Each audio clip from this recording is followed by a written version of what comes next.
Ini adalah hari bersejarah begitu ya, pelantikan Presiden Indonesia periode 2024 sampai 2029. Kita lihat dari pekan lalu ini IHSG terus menguat begitu ya, konsisten di zona hijau dan hingga hari ini pun tadi ditutup juga masih di 7.700 begitu dan masih menguat. Nah, kalau kita lihat sebetulnya apa sih Mas sentimen yang merupakan penggerak IHSG dan juga rupiah pada hari ini? Oke, pertama pastinya tentang pengesahan Presiden Wakil Presiden kita Prabowo Subianto dan Mas Gibran dan juga para pengisi kabinet, menteri-menteri dan wakil menteri itu menjadi salah satu pendorong. Kalau kita lihat sebenarnya pergerakan IHSG sudah sangat positif sejak pekan lalu, rally terus menerus. Jadi saya rasa penguatan ini adalah mungkin dilihat sebagai bentuk positif. Tapi sebagai catatan, sentimen mengenai pengesahan itu bukan satu-satunya. Ada IHSG juga digerakkan oleh sentimen lainnya, seperti sudah mulai akan masuk ke musim rilis kuartal 3. Saya rasa di situ ada harapan positif dari investor melihat kinerja yang mungkin akan membaik di kuartal 3 pasca penurunan suku bunga Bank Indonesia. Kemudian juga kemarin sempat ada beberapa emiten besar yang kemudian membagikan dividen interim. Dari saya rasa sentimen luar negeri juga cukup berpengaruh. Seperti tampaknya The Fed masih diperkirakan masih on track untuk memangkas suku bunga di pertemuan November dan Desember. Mengingat harga minyak yang sudah mereda sehingga risiko inflasi tinggi itu juga ikut mereda. Selain itu juga kalau melihat Bank Sentral Eropa yang kembali menurunkan suku bunga, saya rasa ini kemudian memicu optimisme di kalangan pasar bahwa tren penurunan suku bunga itu sudah benar-benar terjadi. Kita mulai memasuki era yang baru. Hanya saja memang ada beberapa resiko-resiko yang perlu dipahami juga, seperti pemilu Amerika Serikat yang akan terjadi di bulan depan itu menimbulkan ketidakpastian dan juga kemudian saya rasa tetap harus memantau isu geopolitik di Timur Tengah maupun di Rusia Ukraina. Dan saya rasa momen positif ini yang kemudian menggerakkan IHSG bahkan rally dalam beberapa hari terakhir. Namun posisi ini sebenarnya membuat IHSG menjadi rawan terkonsolidasi. Nah, ini yang juga harus disiapkan oleh investor karena penguatan yang sudah 5 hari kalau nggak salah dan mungkin hari ini menjadi 6 hari itu sudah mulai terlihat resistennya ada di area 7.700 sampai 7.800 dan itu sudah menyentuh area resisten tersebut sehingga akan sangat rawan terkonsolidasi atau akan terkoreksi. Pun misalnya besok menguat, saya rasa penguatannya hanya terbatas. Baik, dengan rawan terkonsolidasi atau terkoreksi tadi kira-kira di range-nya berapa terkoreksinya?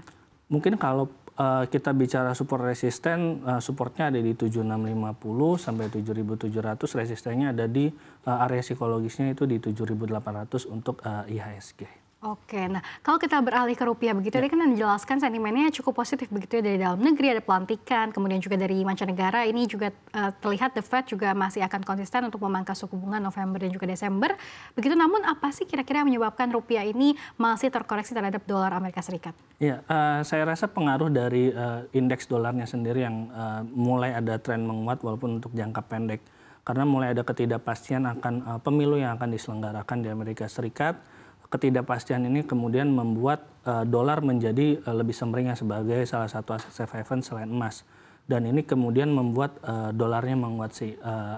Ujung-ujungnya rupiah yang kemudian tertekan walaupun memang secara sentimen masih cukup baik untuk domestik. Tapi saya rasa koreksi ini tidak yang kemudian signifikan ya karena tadi hanya ditutup 0,2%. Di tengah kondisi seperti ini saya rasa rupiah masih memiliki kekuatan karena memang dari tren penurunan suku bunga bank sentral, kemudian dari kondisi ekonomi yang bisa dikatakan masih cukup lebih baik dibandingkan kalau kita bandingkan dengan kondisi ekonomi global. Itu yang masih menjadi penyokong rupiah masih berada di range 15.400 sampai 15.600. Oke, ini kan ada beberapa menteri yang memang merupakan menteri lama gitu ya, nama-nama lama yang ada di kabinet Jokowi sebelumnya dan juga sekarang menjadi hadir kembali di kabinet Merah Putih Presiden Prabowo Subianto. Ini juga termasuk ada Luhut Binsar Panjaitan yang ditunjuk sebagai Ketua Dewan Ekonomi Nasional. Nah, ini apakah juga akan berpengaruh signifikan terhadap pergerakan rupiah dan juga IHSG ke depannya? Saya rasa tergantung dari kinerjanya ke depan.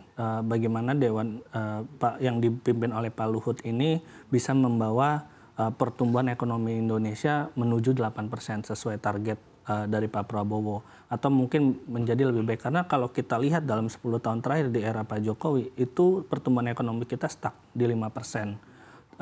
Berbeda, walaupun ada boom komoditi pun kita tetap di 5%, tidak seperti periode sebelumnya bahkan bisa 6% atau 7%. Saya rasa ini yang kemudian akan dinilai oleh investor, apakah dengan hadirnya Dewan Ekonomi yang kemudian dipimpin oleh Pak Luhut ini mampu memberikan perubahan signifikan terhadap ekonomi Indonesia. Kalau misalnya mampu memberikan dampak yang signifikan, saya rasa ini juga akan tercermin ke market, akan diapresiasi oleh investor. Namun kalau tidak ada dampak yang luar biasa, saya rasa market juga akan biasa-biasa saja gitu dalam melihat situasi yang akan berkembang nanti. Baik, usai pelantikan ini apakah Anda melihat dana asing ada potensi untuk masuk kembali ke pasar domestik? Ya, saya rasa kita harus optimis akan hal itu ya, karena walaupun memang mungkin pengaruhnya ada pengaruh dari domestik seperti pelantikan menteri-menteri di mana kabinetnya untuk posisi strategis masih diisi oleh orang lama seperti Sri Mulyani, Erick Thohir, kemudian ada Erlangga di sana. Saya rasa itu mungkin menjadi salah satu pereda ketidakpastian akan takutnya ada perubahan fiskal yang signifikan yang berbanding berbalik dari pemerintah sebelumnya, sehingga akan terjadi guncangan. Saya rasa dengan ditunjuknya Sri Mulyani di Menteri Keuangan atau Erlangga sebagai Menko, itu meredam isu tersebut atau meredam kekhawatiran investor akan hal itu. Jadi saya rasa ini akan sangat positif, dan ditambah kalau misalnya tren suku bunga ini, suku bunga global itu sudah mulai menurun. Ini akan membuat posisi Indonesia akan menjadi lebih menarik. Dan saya rasa dana asing juga akan kembali datang ke Indonesia. Di tengah juga investor masih menanti mengenai stimulus Cina. Ini yang menjadi salah satu kunci ya untuk di market kita.